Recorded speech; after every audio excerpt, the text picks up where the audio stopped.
Well, looky what I found in a local thrift store. This is an IBM Aptiva E-Series 240, and this is from like the late Windows 98 2nd edition era, right when we switched over from AT to ATX cases, which means I can put some new parts in here. Should I do it? I think I might.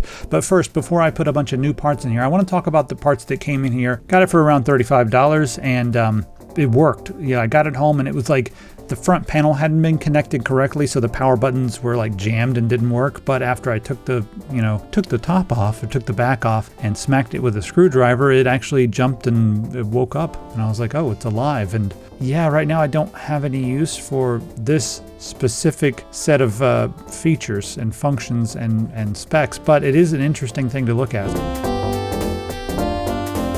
I use OEM keys for a few different reasons. This is the price you're going to pay for Windows 11 Pro if you get a retail key. Let's check those prices on whokeys.com. $30, no, we can do better. Put in TS25, click apply. There we go, $23.22. Let's say you want to get a copy of Windows 10 Pro. Let's click on buy it now. Coupon code TS25, hit apply, and watch that price come down. There we go. The other thing is OEM keys are generally locked to your hardware. So if you move it from one motherboard to another, you may need to get another key, but you'll have to get many keys to equal the price of one retail key. If you need Office, you're also going to be able to get those same deals, 25% off on Office 2019 and 2016. These are offline versions of Office without monthly fees. Let's go ahead and check out with our copy of Windows 11 Pro. All right, just put in my card info.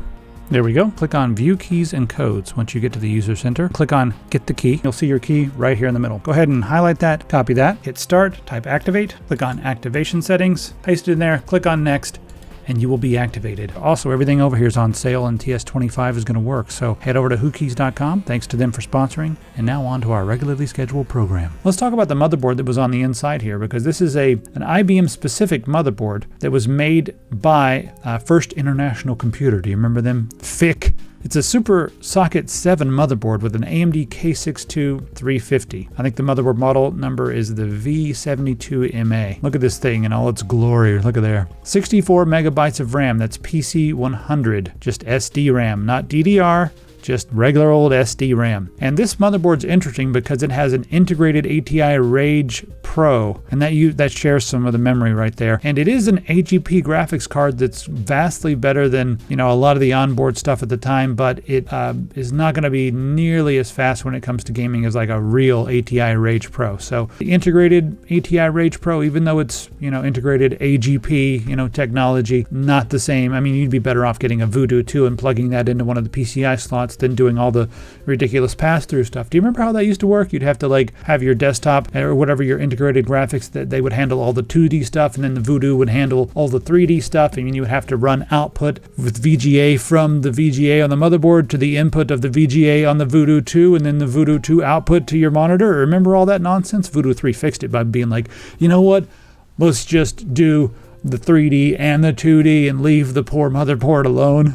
So this motherboard's cool. It works just fine. I guess I'll sell it or something. Anybody need a Windows 98 gaming rig? This is a good starting point. You'll just probably have to go with a PCI Voodoo 2 or something if you want to play games like MechWarrior 2 and everything. Anyway, let's move that aside. Now, I decided to do a build in this for a few different reasons. Number one, it's a really good size for something that's a micro ATX case. It's an awesome size. It's not too big. It's not like mini PC size, but I just did an ITX build in the Thermaltake Tower 100 case, and I was going to use that because it's good. It's a good case. It looks really nice, but it was a little bit too big for the area that I have here. I'm trying to put everything on my desk and use it here. So I decided to take a lot of the parts out of that and kind of go in a different direction and put them into this. And I'm really glad I did, because this is a lot quieter. It's like whisper quiet. Probably because it's overly sealed. But yeah, it's not getting too warm either, and that's because I've done a couple different things. First off, I decided to use this card that I got on Temu for, I got it for like $100 less than this on a flash sale.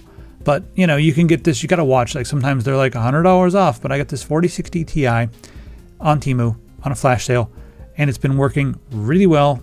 Zero complaints so far, other than the fact that I wish it was more than 8 gigabytes. That's kind of become a bottleneck for a couple different things, but I haven't noticed it too much. But yeah, so I got this on Temu, and then I'm using this that I got on Temu. Not sponsored by Temu, but I'll put these links down below. And then right here, this motherboard. This is the BD790i, and it's kind of ridiculous because we have a 7940HX CPU. It's a Ryzen 9, 16 cores, 32 threads, and it runs circles around my 5950X, which makes me sad because it's tiny and a low power part. And it's attached to this board. I can't steal it because it comes pre-soldered to this motherboard. The heatsink comes pre-attached as well, but it stays nice and cool because, like I said, it's a low power part. You get the whole thing for $500. That comes with, like the whole motherboard and the CPU, which I think is a pretty good deal for something that's this fast. Now you also have two M.2 slots. They're PCI Express Gen 5. If you get the SE like we're looking at right here, actually, it's Gen 4, which I think I would have probably preferred. My only gripe is there's not a lot of USB on board. We do have USB-C on the back, so I've saved my own life by using a USB-C ACASIS 21-in-1 hub. So I am using this, and I love it. It's ridiculous. I've got like 9,000 things plugged up to this. USB 4 goes into this port right here, the one with the little computer, and then you got all of this, a bunch of USB-C, a bunch of regular USB, 2.5 gigabit Ethernet. This SD card slot right here, it's SD 4.0. It's the fancy SD cards, so my professional SD cards get like 200 megabytes per second in transfer. It's ridiculous. So I've got that plugged up to my BD790i, and that's helping a lot because I just was not, I didn't have enough USB. There's something else I did that's kind of stupid when it comes to USB, so let's talk about that. I've got all these adapters right here, and it's working. So first thing, that only came with one USB. It's a 3.1 or 3.2, I forget, under the hood, but I don't care. I downgraded by plugging this in. I downgraded it to USB 3, but that's okay because I just wanted more USB ports. All the fast stuff I'll plug up to USB-C or I'll plug directly up to the back. So I've got this acting as a splitter, and then I've got this splitting that into two USB, and then I have a 4-port PCI, just a regular old PCI bracket in the back that's plugged into that. That gives me 4 more USB 2, and they work. I've got them plugged up to a few different things. And then I wanted to make sure I had my front panel USB, so I've got this. Now get this, there's a gigantic CD-ROM installed in this. It's like the biggest CD-ROM I've ever seen. It's not a CDRW, it's not a CD writer, it's not a DVD player, it's a CD-ROM, and it's huge. So I took that out and I put this in. Now there's a little front door on the Aptiva computer so that you can open and close to reveal the extra 5 1/4 bays, and there's an extra floppy 3.5-inch drive bay there as well. But the thing is that when you put this in, the USB is right under the slit because there's a slit on top for CDs to come in and out. However, if you flip this upside down, then you can access the USB ports without any hassle, without having to open the door or anything like that. You just plug them in. So sure, I'm going to do it. Got this thing mounted upside down. So now you have to double guess when you're plugging in your USB Type A. It also comes with HD audio and stuff, and I plugged that up to give this case some audio. It's pretty cool. I'll cover the RAM and then talk a little bit more about the build. So for the RAM, I've got 64 gigabytes of this. It's working just fine. Even though the motherboard only says it supports 4800, it's no reboots, no weirdness, just working just fine. So this Team Group memory's been really great. So that's working. And then for the M.2, this is stupid fast. Like I got this one, 2 terabytes. And that's in the first slot. The second slot, so I happen to have a Sabrent Rocket here. And for 4 terabytes for this price, yes. I know this is a PCI Express Gen 3x4, but that means it's going to stay cool, a lot cooler, especially since this thing has a heatsink with a fan on top of it, so it's going to stay like stupid cold. And this is still completely fast enough for what I need. It's nice to have 7,000 megabytes per second, but I'll take 3,000 just fine. Works all day long. And this is what I'm using for, I don't know, a lot of my work and stuff. It's nice to have that much memory. All right, back to talking about the build. So I get the motherboard in there and everything. It was pretty easy to put stuff in here. However, I had a couple snags. When I'm putting in my ATX power supply, it's really snug. And this thing had a tiny 240 watt power supply. The power supply was really small, and then there's a hole cut where the cables could be routed from the top where the power supply goes down to where the motherboard is. Now, a full-size ATX power supply basically covers up that entire hole, so it doesn't fit correctly. Here's what I had to do to get around that. I had to go with one of these. This is an SFX power supply, but it's an SFL, whatever. It's just like the long version. It's longer than a regular SFX. It's completely quiet. and it's 1,000 watts, and I got it for $112 on sale for Black Friday. They're out of stock right now, but really inexpensive, and I love the fact that it's modular, meaning I don't have to have a gazillion cables cluttering things up in there. Perfect. That's what it is. It's SFXL form factor.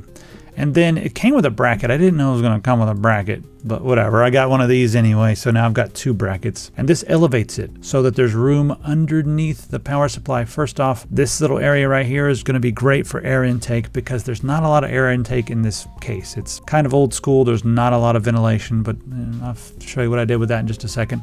So it's nice that there's, you know, a vent underneath this so that the fan there can breathe a little bit, but it's also nice that this elevates the power supply. So now I can route the cables under it and it's no problem whatsoever. So everything's able to be routed perfectly without, you know, any big issues or anything. So I've got a Noctua fan and I put that on top of the motherboard, and that's really quiet and it's keeping that CPU nice and cool, so I don't have to worry. It just works. Now the weird thing is there's not a lot of ventilation on the back. There's no exhaust or anything on this case, which is weird. I figured, you know, at least have some holes in the back to like let the air out, even if you don't have a mount for a fan or whatever, but no, there's no exhaust. So how does this case work? There's exhaust holes on the bottom of the side panel so air can escape, but there's no like fan pushing the air out. There's nothing moving the air, so the hot air is going to kind of hover in there, and hot air rises, so it's going to kind of go up into where the top chamber is. I decided to put an exhaust in this. I took a fan from an Alpha Cool that I had. It was like from an old Alpha Cool radiator or whatever that's no longer with me, but I still have the fans.